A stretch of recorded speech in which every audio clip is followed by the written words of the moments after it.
જુનાગઢ જિલ્લો જે મેંદરા તાલુકાની બાજુનો જે ગંગડી આશ્રમ છે પ્રભુની સંસ્થા છે અહીંયા ત્યાં અમારા સુરતથી ધવલભાઈ છે જેનો ભાવનગર જિલ્લો અને પાલિતાણા તાલુકો છે ઓકે પટેલ છે એ અહીંયા કરિયાણું મોકલ્યું છે 1.25 લાખ રૂપિયા હુકમનું આ બધી ગાય છે તમામ વસ્તુ છે એમનો ખૂબ ખૂબ આભાર માની છે અને તે કલા પણ હમણાં જે 2-2.5 મહિના પહેલાં પણ એને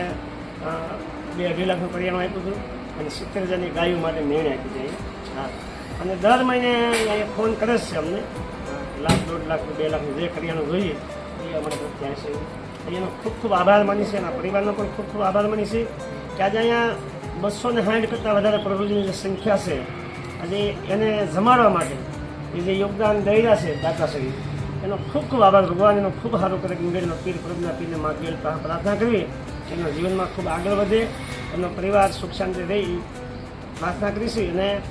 કોઈ પણ આ રીતે યોગદાન દેવું હોય જેમ ધવલભાઈ ખેડ સુરત રહી છે અને એમ તો ભાવનગર જિલ્લો છે અને પાલિતાણા તાલુકો અને છતાં જો આજે એની એવી લાગણી હોય અને અહીંયા જો કરિયાણું દેતા હોય એમાં એ તો જે અહીંયા આવ્યા નથી પણ એના મિત્ર જે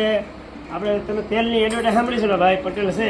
એ કે ભાઈ 5 લીટર મોકલું એ અહીંયા આવ્યા હતા સંસ્થાની મુલાકાત લીધી હતી અને ધવલભાઈ એના મિત્ર છે કે એ ભાઈએ ધવલભાઈને વાત કરી અને ધવલભાઈ અહીંયાથી ફોનથી અહીંયા કોન્ટેક્ટ કરીને અને આ બીજી બધું કરિયાણું મોકલ્યું છે એમનો ખૂબ ખૂબ આભાર માની છે બધાને મારા સદૈવદાસ અમરજીદાસ અને મારા મોબાઈલ નંબર છે 9873 2898 આ મારા મોબાઈલ નંબર છે એટલે અવશ્ય આવો મેંદરાની બાજુમાં જ અમારો ગંગડી આશ્રમ છે કદાચ તમે સાસણ જતા હોય કે જુનાગઢ આવો તો જુનાગઢથી મેંદરા 23 કિલોમીટર થાય અને મેંદરાથી 2 જ કિલોમીટર અમારો ગંગડી આશ્રમ છે